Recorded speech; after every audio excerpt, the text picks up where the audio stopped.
3 years had passed since that first meeting in space. 3 years of change, progress, and hope. The human-Velnar alliance had grown stronger than anyone had imagined possible.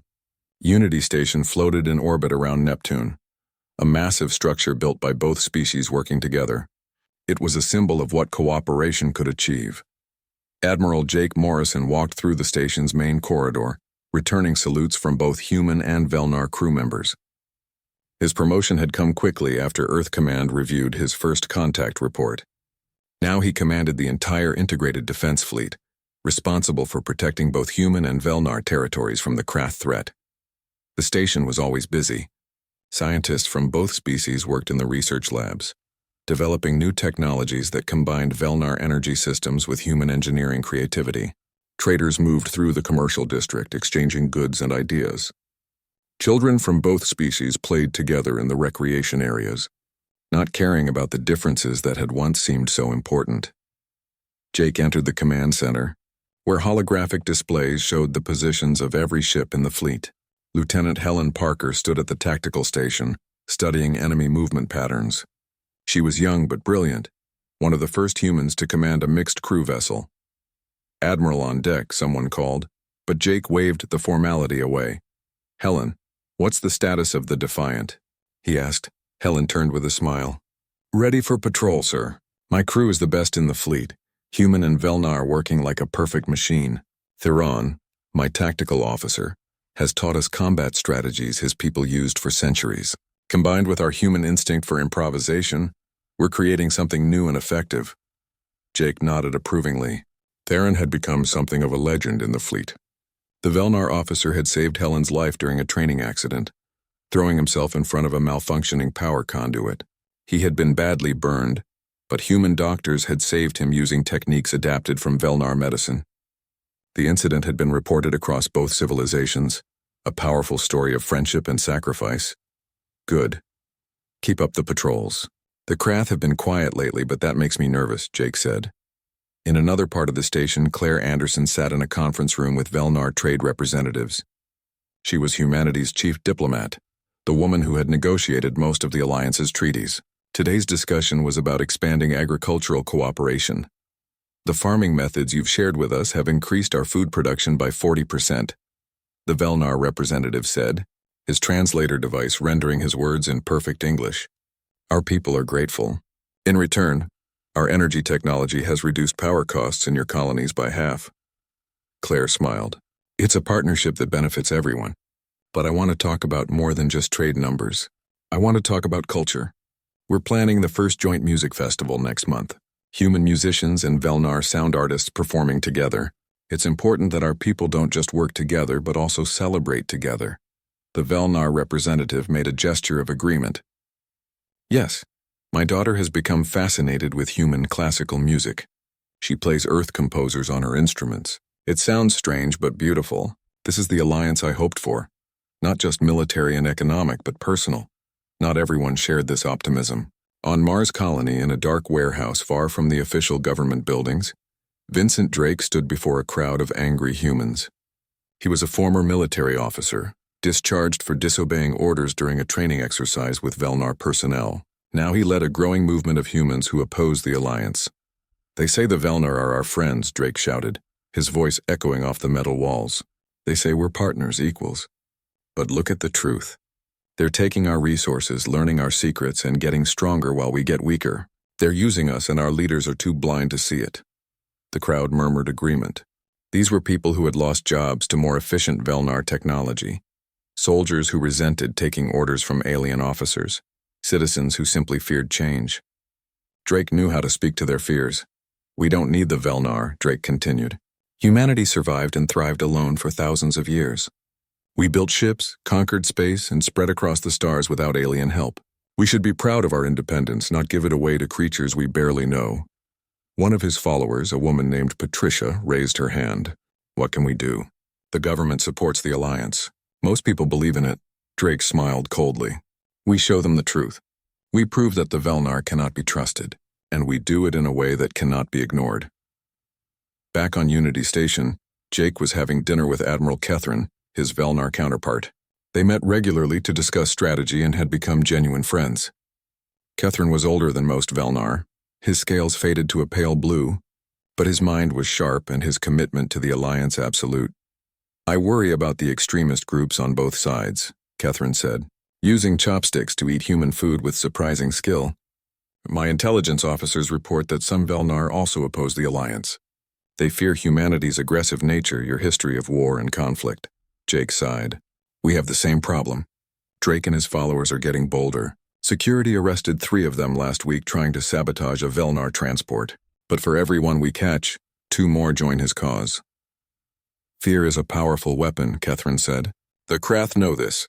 They've conquered dozens of civilizations by making them fight each other, instead of uniting against the real threat. We must not let fear divide us. The next morning, alarms woke everyone on Unity Station. A Velnar trade ship in Mars orbit had exploded. 17 Velnar merchants were dead, and the ship was a cloud of debris spreading through space. Jake rushed to the command center where his officers were already investigating. What happened? Jake demanded. Helen pulled up the data. Bomb, sir. Planted inside the cargo bay. Designed to look like an engine malfunction, but our analysis is clear. This was deliberate murder. Jake felt sick. Sources? Security is tracking leads now. But sir, there's evidence pointing to Drake's movement. Communication intercepts, financial records showing purchases of explosive materials, witness reports of Drake's followers near the docking bay yesterday. Within hours, Jake ordered Drake's arrest. Security teams raided the warehouse on Mars, finding weapons, propaganda materials, and plans for additional attacks. Drake was taken into custody, screaming about human rights and alien conspiracies.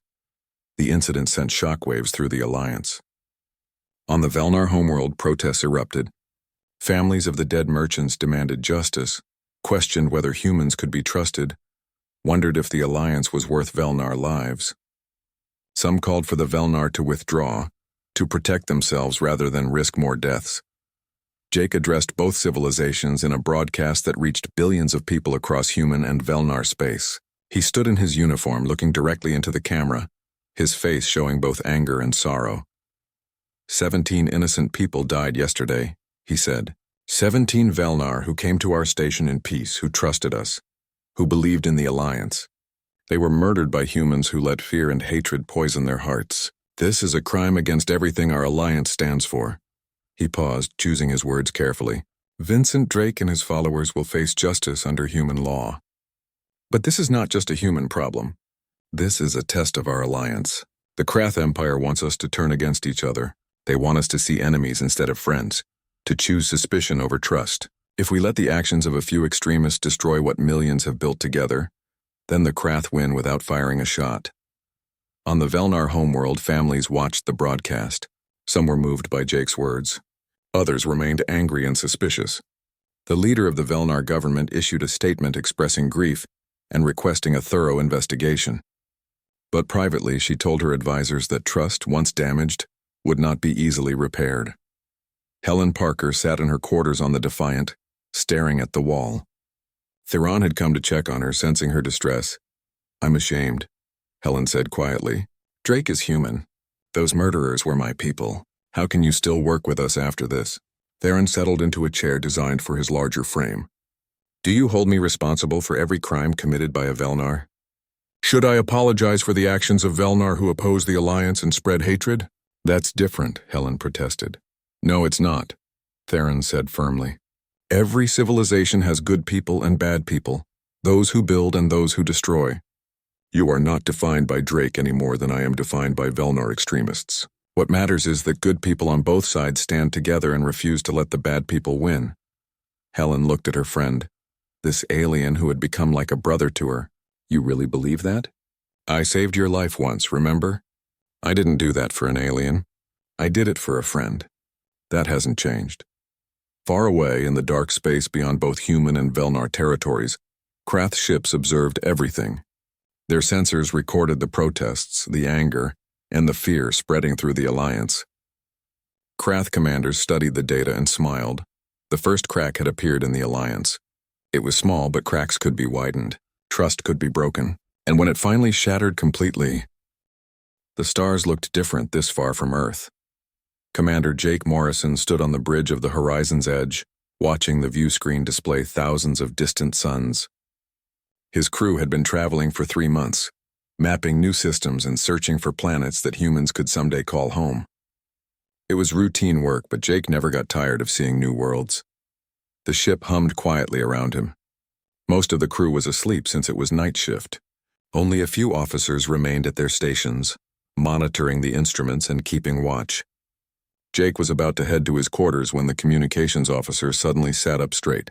"Commander, I'm picking up something strange," said the young officer, his fingers moving quickly across his console. "It's a signal, but it's not from any human ship." Jake moved to the communications station immediately. His heart beat faster. In all his years exploring space, humanity had never found another intelligent species. There were theories, hopes, and dreams, but no proof. Until maybe now. "Play it," Jake ordered. The speakers crackled with a sound unlike anything Jake had ever heard. It was not random noise from space. This was organized, rhythmic, desperate. Someone was calling for help. "Wake up Chief Bennett and get her up here," Jake said. "And bring the ship to alert status. Don't sound the alarm yet. I don't want to panic everyone." Lisa Bennett arrived on the bridge within minutes, still pulling on her uniform jacket. She was the best language expert in the fleet, someone who could find patterns in chaos. She listened to the signal 3 times, her eyes closed in concentration. "It's a distress call," she said finally. "I'm sure of it. The repetition, the urgency, and the tone variations. Whoever is sending this needs help badly." Jake made his decision quickly.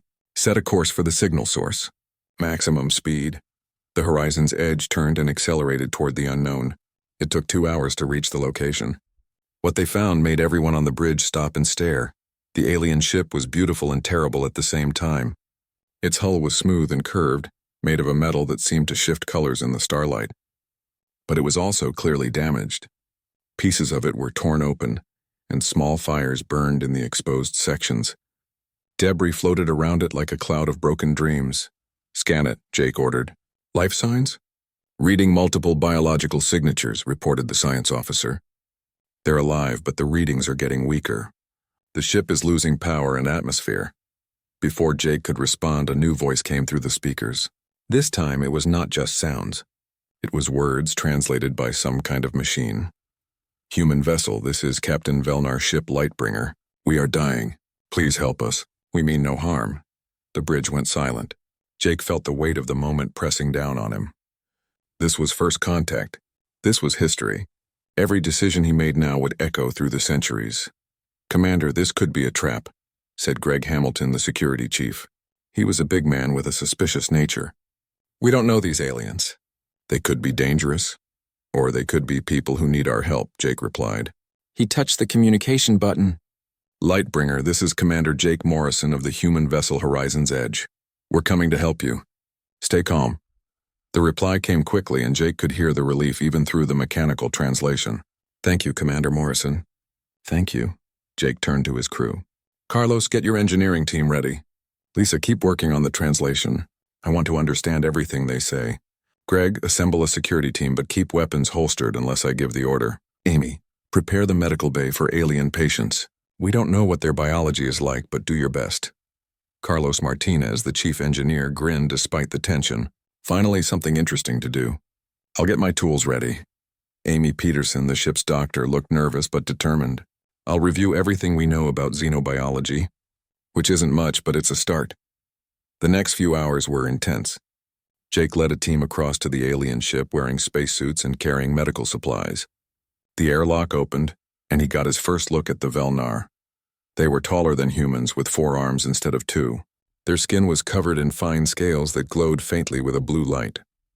Their eyes were large and golden, and despite their strange appearance, Jake could see fear and hope in those eyes. They were not so different from humans after all. The Velnar captain approached slowly. He was injured, with burns on 2 of his arms, but he stood straight and proud. "I am Captain Thalen of the Velnar Confederacy," he said through his translator device. "You have saved our lives, Commander Morrison. We will not forget this." "What happened to your ship?" Jake asked. Thalen's expression darkened. "We were attacked by the Krath Empire. They are conquerors, destroyers.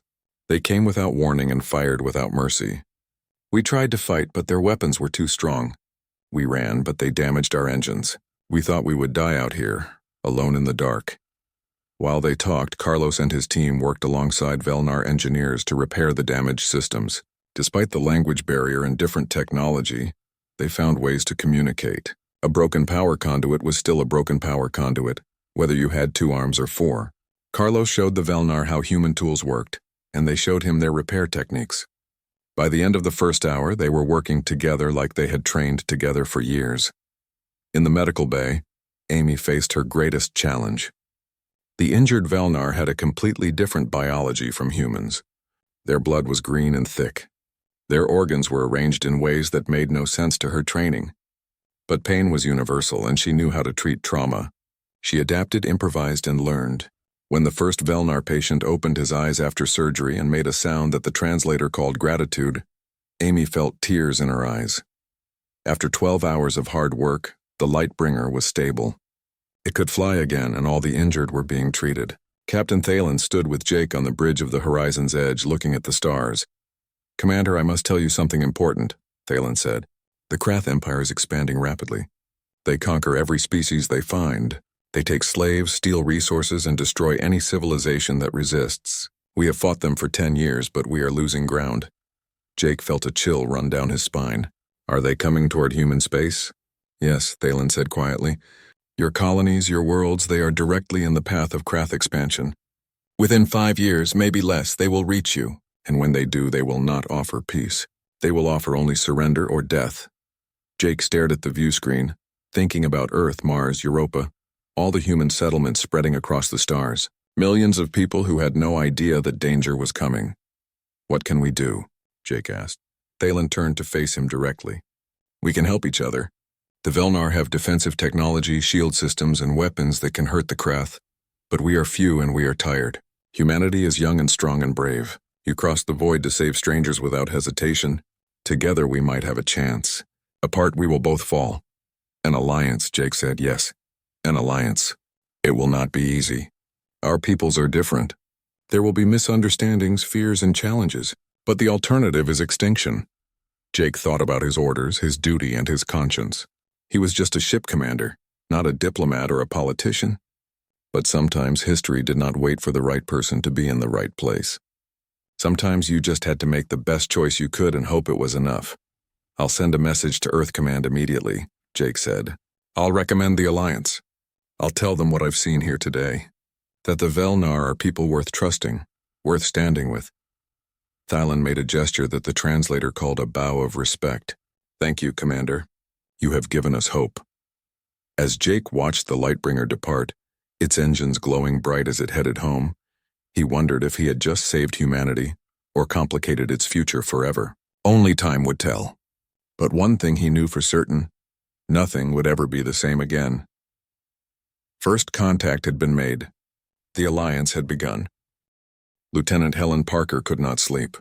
She lay in her quarters aboard the Defiant, staring at the ceiling, replaying the attack in her mind over and over. Something about it bothered her, a detail she could not quite identify. The attacking ships had looked like Velnar vessels. They had used Velnar weapons, but something felt wrong. She got up and went to her personal workstation. Officially, she was supposed to avoid reviewing classified battle data alone, but Helen had always believed that rules existed to protect truth, not hide it. If the truth was that the Velnar had betrayed them, she needed to know. And if the truth was something else, she needed to know that too. She pulled up the sensor recordings from the attack. The data showed Velnar energy signatures, Velnar weapon patterns, Velnar ship designs. Everything matched. But Helen had fought alongside Velnar crews for 2 years. She knew how they moved, how they thought, how they attacked. "Computer, analyze attack pattern Delta 7, she commanded. "Compare to known Velnar combat doctrine." The computer processed the request. After a moment, results appeared on her screen. The attack pattern matched Velnar doctrine at 98%. But that 2% difference caught her attention. Real combat was messy, full of small variations and individual decisions. These attack patterns were too perfect, too textbook. Computer, analyze weapon energy signatures. Compare to actual Velnar weapons used in joint training exercises. More processing. More results. The signatures matched, but again they were too clean. Real weapons had small variations. Minor irregularities caused by normal wear and use. These signatures looked like they came from brand new weapons, or like someone had studied Velnar technology and created perfect copies. Helen's heart started beating faster. She was not a scientist or an engineer, but she knew combat. She knew when something looked wrong. This entire attack looked staged, performed by someone who had studied the Velnar but was not actually Velnar. She needed help. She needed someone who understood Velnar technology better than any human.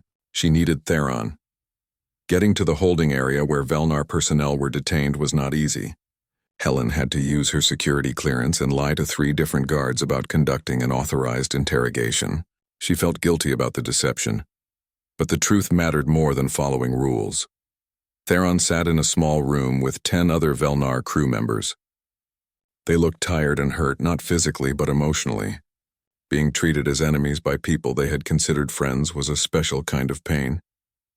When Theron saw Helen, his expression brightened slightly. "Helen, have you come to release us or to apologize for this mistake?" "I've come because I need your help," Helen said. "Something about that attack doesn't add up. I need you to look at the sensor data." She showed him her findings on a portable datapad. Theron studied the information carefully, his forearms holding the device while his fingers moved across the screen, zooming in on details, comparing numbers. "You're right," he said finally. "This is wrong.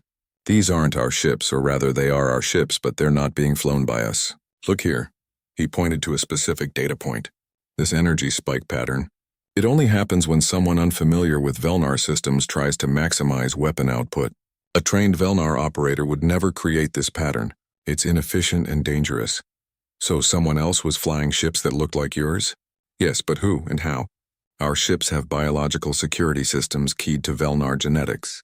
Humans cannot operate them, and we know of no other species with technology this advanced except—" Theron stopped, his eyes widening. The Krath. The realization hit them both at the same moment. The Krath Empire, the enemy both species feared. The threat that had brought humans and Velnar together in the first place.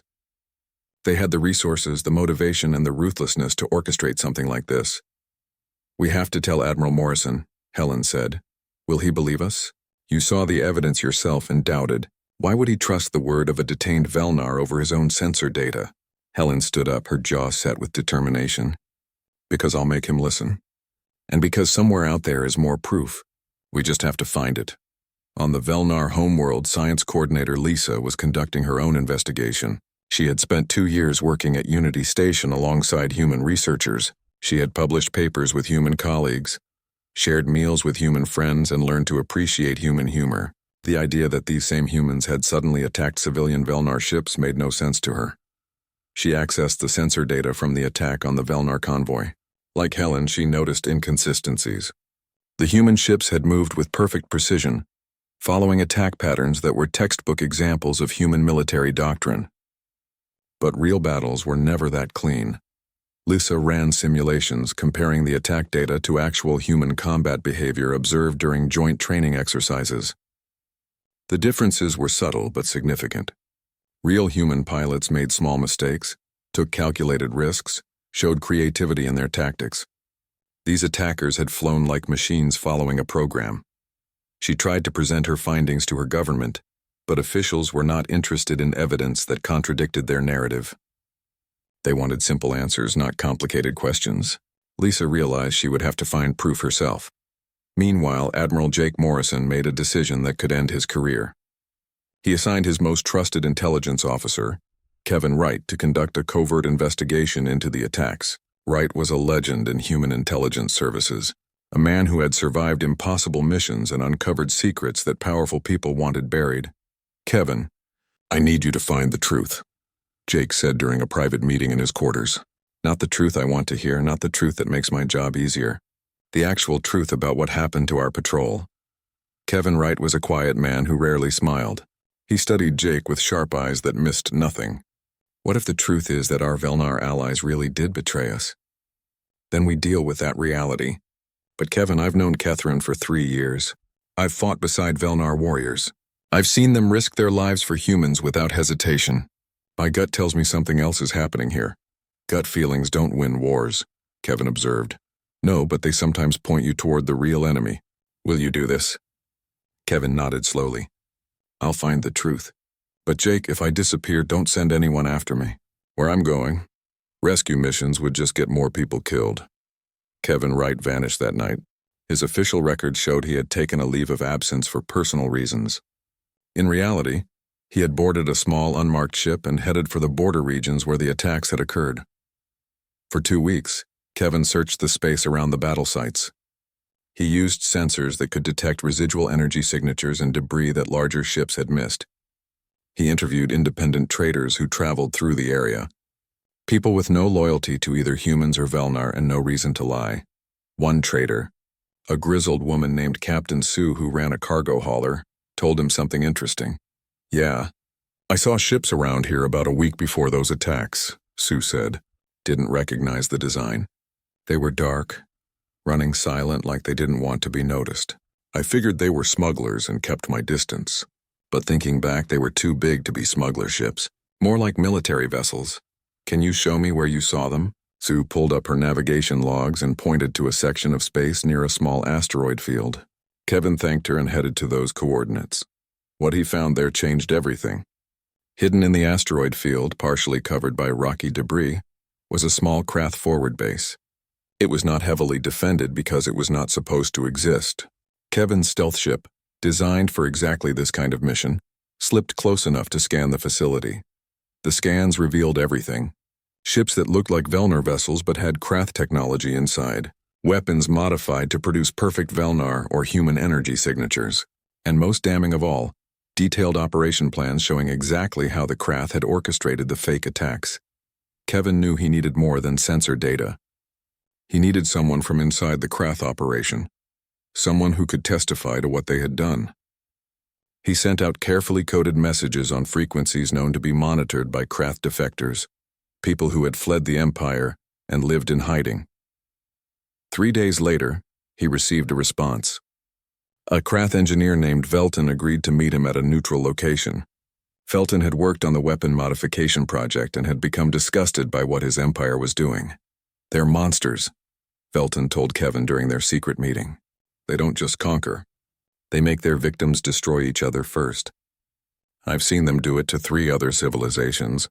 They study you, learn your weaknesses, then exploit them. The human Velnar alliance was too strong to attack directly, so they broke it from the inside. Can you prove this? Felton handed over a data chip.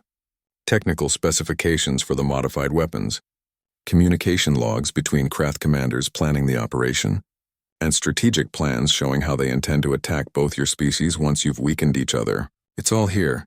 Kevin looked at the chip, feeling the weight of what it represented. Why are you doing this? Why betray your own empire? Because what they're doing is wrong. The Krath moved like shadows in the darkness of space.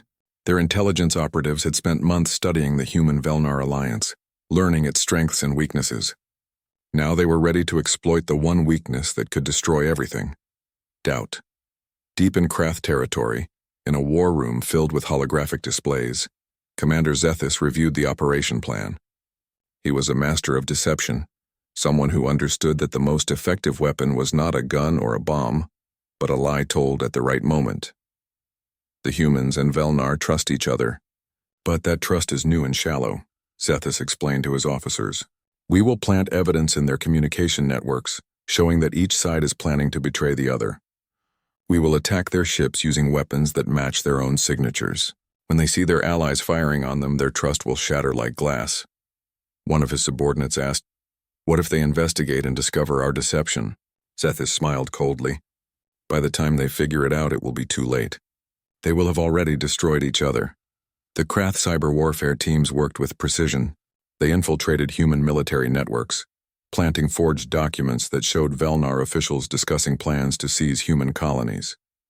The documents looked authentic, with proper security codes and official seals. They created fake communication records showing Velnar military leaders saying terrible things about humans, calling them primitive and weak. At the same time, they did the same to Velnar networks. False intelligence reports appeared showing human generals planning to steal Velnar technology by force. Recorded conversations, artificially created but perfect in every detail, had human voices discussing how to subjugate the Velnar and take control of their resources. Admiral Jake Morrison received the first forged intelligence report during a routine morning briefing. His intelligence officer, a serious woman named Linda Shaw, presented the documents with visible concern. "Sir, these were discovered in a secure Velnar government database during a routine information exchange," Linda said. "They appear to be contingency plans for a Velnar takeover of human military facilities." Jake read the documents, his stomach turning. The plans were detailed and thorough, showing how Velnar forces could neutralize human defenses and occupy key colonies. But something felt wrong. "This doesn't make sense," Jake said. "Why would they plan this and then give us access to their databases?" "Maybe they didn't know we could access this level of their system," Linda suggested. "Or maybe it's a test to see if we're monitoring them." Jake wanted to dismiss it as a mistake or a misunderstanding, but his duty required him to investigate. He sent a carefully worded request to Admiral Catherine, asking about the documents without making direct accusations. Catherine's response came quickly. He seemed confused and concerned, denying any knowledge of such plans. But he also mentioned that his own intelligence service had found similar disturbing information about human military intentions. "Jake, my friend, I do not know what is happening," Catherine's message said, "but I must be honest. My government is worried. We have discovered evidence that suggests your military is preparing for hostile actions against my people. I do not want to believe it, but I cannot ignore it either." Jake felt the ground shifting beneath his feet. Each side had found evidence of the other's betrayal. How was that possible unless one or both sets of evidence were real? The Krath moved to the next phase of their operation. A joint human Velnar patrol was conducting routine surveillance near the border of explored space. The patrol consisted of 3 human destroyers and 3 Velnar cruisers, working together as they had done hundreds of times before. Lieutenant Helen Parker commanded the patrol from her ship, the Defiant. Her tactical officer Theron worked beside her, their friendship and professional partnership stronger than ever despite the recent tensions. They were scanning an asteroid field when the attack came. "Contact," shouted the sensor officer. "Multiple ships coming out of hyperspace. They're firing." Helen's training took over. "All ships, evasive maneuvers. Shields up. Return fire." The view screen showed the attacking vessels. Helen's blood ran cold. They were Velnar ships, identical to the cruisers in her own patrol. Her sensors showed Velnar weapon signatures, Velnar energy patterns, Velnar everything. "Theron, what's happening?" Helen demanded. "Why are your people attacking us?" Theron stared at his console, his forearms moving frantically across the controls. "Those are not our ships. I'm reading our patrol vessels and these new ones. It's impossible. Helen, I swear to you, we are not doing this." But the evidence of her eyes told a different story. The attacking ships matched Velnar designs perfectly. They used Velnar tactics and Velnar weapons, and they were killing humans. One of the human destroyers exploded, torn apart by concentrated fire. 60 crew members died in an instant. Another destroyer was badly damaged, life support failing, people dying. "All human ships withdraw," Helen ordered, her voice breaking. "Fall back to Unity Station." The Velnar cruisers in her patrol seemed confused, not firing on either side. But as the human ships retreated, the attacking vessels turned their weapons on the Velnar cruisers too. It looked like the Velnar were fighting each other, like a civil war had suddenly erupted. 2 of the Velnar patrol cruisers were destroyed. The third managed to escape with the retreating human ships. Theron sat at his station, his scales pale with shock, staring at the data that made no sense. "Helen," he said quietly, "something is very wrong. Those tactics, those patterns, they're not how we fight. It's like someone studied us and created an imitation. But the sensors say they're real Velnar ships." Helen wanted to believe him, but she had just watched Velnar vessels kill her people. She had seen it with her own eyes. Trust, no matter how strong, struggled against the evidence of direct observation. When the survivors reached Unity Station, chaos erupted. Human crew members demanded answers. Why had their Velnar allies attacked? Was this the betrayal the intelligence reports had warned about? Some humans began to look at their Velnar colleagues with suspicion and fear. Admiral Jake Morrison called an emergency meeting with his senior staff. The reports from the battle were clear and damning. Velnar ships had attacked without warning or provocation. 3 human ships destroyed. 2 Velnar ships destroyed in what appeared to be factional fighting. "Sir, we have to respond," urged his security chief. If this is the beginning of a Velnar offensive, we need to secure our position. Jake felt like he was drowning. Every instinct told him this was wrong, that his Velnar friends would never do this. But he was also a military commander responsible for millions of human lives. If the alliance was breaking down, if war was coming, he had to protect his people. Send a message to Admiral Kethrin, Jake ordered. I want a meeting immediately. And increase security throughout the station. All Velnar personnel are to be monitored until we understand what's happening. But Kethrin was receiving his own terrible reports. From his perspective, human ships had attacked a peaceful Velnar convoy near his homeworld. 5 Velnar civilian vessels had been destroyed, hundreds dead. His government was demanding action, protection, justice. When Jake and Kethrin finally spoke via secure communication, the trust that had sustained their friendship was visibly crumbling. Both men looked exhausted and betrayed. Jake, your people attacked our civilians, Kethrin said, his voice heavy with pain. 5 ships destroyed without mercy. How can you explain this? My people? Jake responded, anger and confusion mixing in his voice. Kethrin, Velnar ships attacked my patrol. They killed 60 of my crew, and now you're saying we attacked you? None of this makes sense. They talked for an hour, comparing reports, trying to find explanations. But the evidence on both sides seemed clear. Each believed the other had betrayed the alliance. The conversation ended with nothing resolved and everything broken. Earth Command ordered immediate action. All joint military operations were suspended. All Velnar personnel on human installations were to be detained and disarmed. It was called a security measure, not imprisonment, but the distinction felt meaningless. On Unity Station, Jake had to give the order he never thought he would give. Security teams moved through the corridors asking Velnar crew members to surrender their weapons and report to holding areas. Jake watched from the command center, seeing the confusion and hurt in their eyes. One Velnar engineer, someone who had worked beside human technicians for 2 years, asked his human colleague what was happening. The human following orders could only say he was sorry, as security took the engineer away. Admiral Kethrin issued similar orders in Velnar space. Human personnel were detained, human ships were refused docking privileges, and the border between human and Velnar territory became a wall instead of a bridge. Helen Parker sat in her quarters, her head in her hands. Theron had been taken to the holding area with the other Velnar crew members. Before he left, he had looked at her with those golden eyes and said, I don't understand what's happening, but I know one thing. You and I are still friends. Whatever else is a lie, that truth remains. But was it truth? Helen had seen Velnar ships attack. She had seen human bodies pulled from wrecked vessels. How could she maintain faith and friendship when the evidence screamed betrayal? Admiral Jake Morrison stood in his quarters, looking at the evidence Kevin Wright had brought back. The proof was clear and undeniable. The Krath Empire had orchestrated everything, from the forged intelligence to the fake attacks. But proof alone would not heal the wounds that had been opened. Jake knew what he had to do. It was risky, possibly career-ending, definitely against regulations. But regulations had never saved anyone from extinction. He walked down to the holding area where Velnar personnel were detained. The guard snapped to attention, surprised to see the Admiral at this hour. Open all the cells, Jake ordered. The security chief looked confused. Sir, we haven't received authorization from Earth Command. You're receiving authorization from me. Open the cells now. Within minutes, confused Velnar crew members emerged from their confinement. They looked at Jake with suspicion and hope mixed together, not sure what was happening. Jake found Theron among them.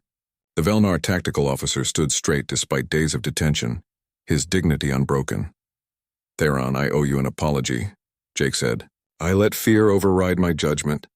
I let evidence I didn't fully understand destroy trust that was earned through years of service and friendship. I was wrong. Theron studied Jake's face for a long moment. Words are easy, Admiral. What has changed?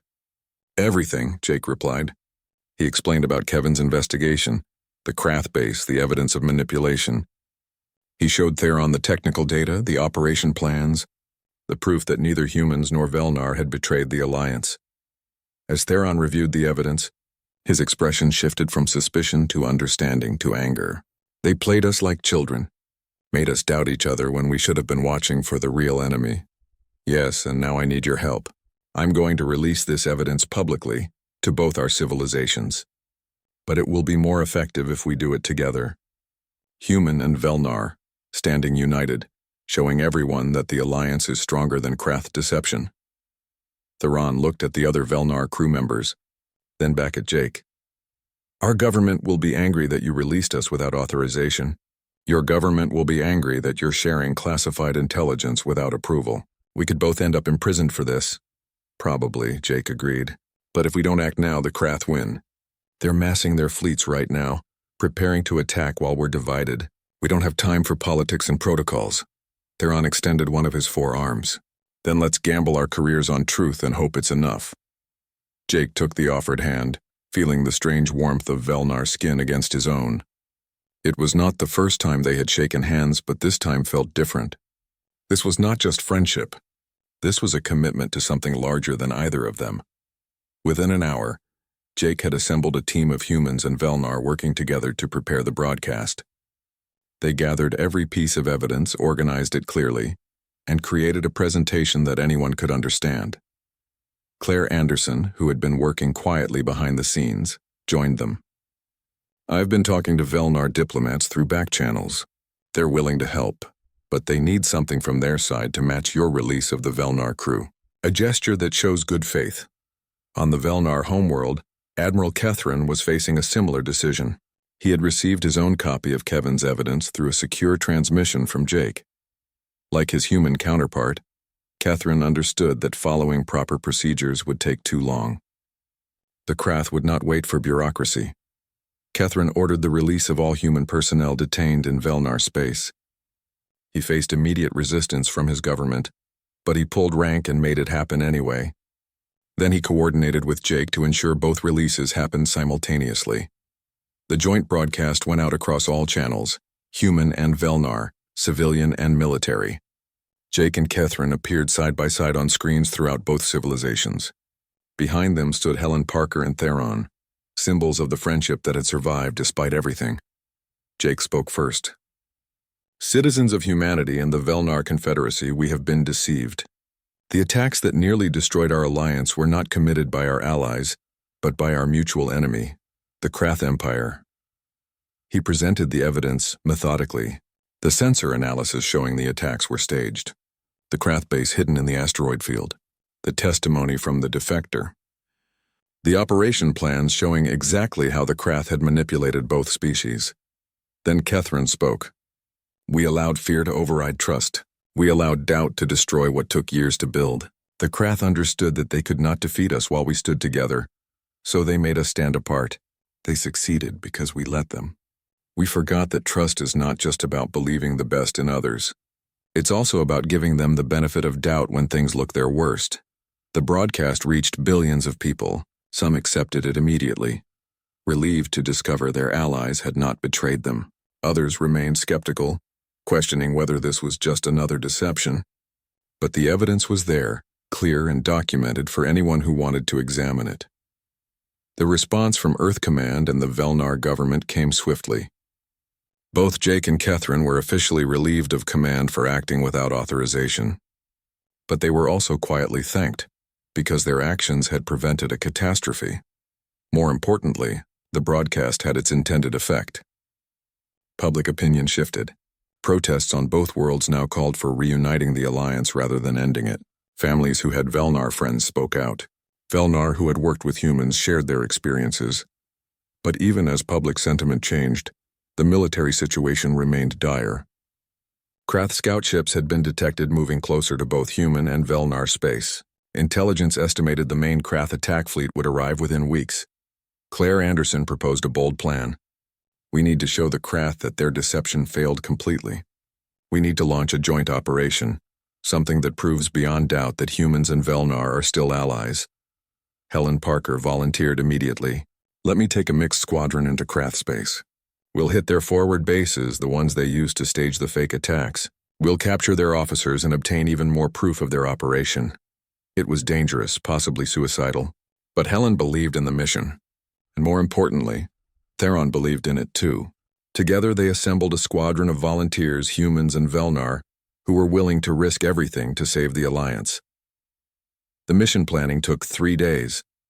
Helen and Theron worked together like they always had.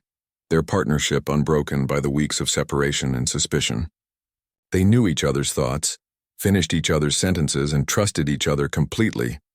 "You know this could go badly," Theron said the night before they launched. "The Krath will not be expecting an attack, but they're still dangerous." "I know," Helen replied. "But if we don't do this, if we let fear keep us paralyzed, then the Krath win even without fighting. We have to show everyone, including ourselves, that the Alliance is real and worth fighting for." The squadron launched at dawn. 6 ships, 3 human and 3 Velnar, flew in perfect formation toward Krath space. They used stealth technology from both civilizations, combining Velnar energy dampening with human sensor jamming. The attack on the Krath forward base was swift and brutal. Helen's squadron hit hard, targeting communication arrays and weapons platforms first. They faced resistance, but the combination of human improvisation and Velnar precision overwhelmed the Krath defenders.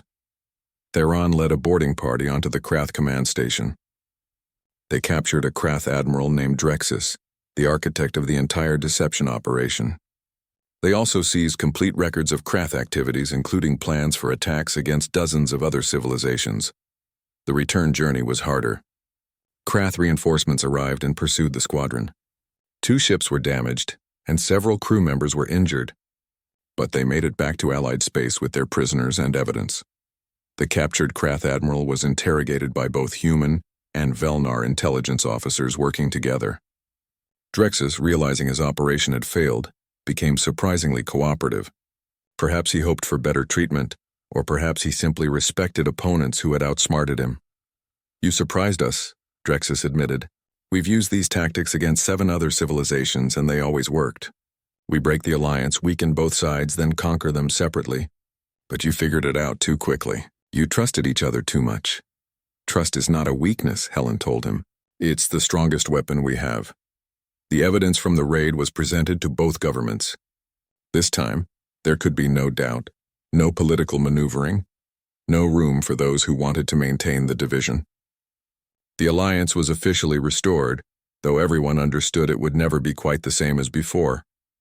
Jake Morrison and Catherine were reinstated to their commands with official apologies.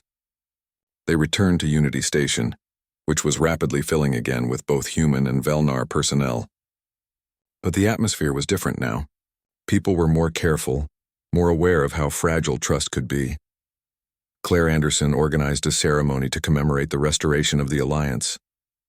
Representatives from both governments attended, along with crew members from throughout the fleet. The ceremony was not a celebration but a remembrance.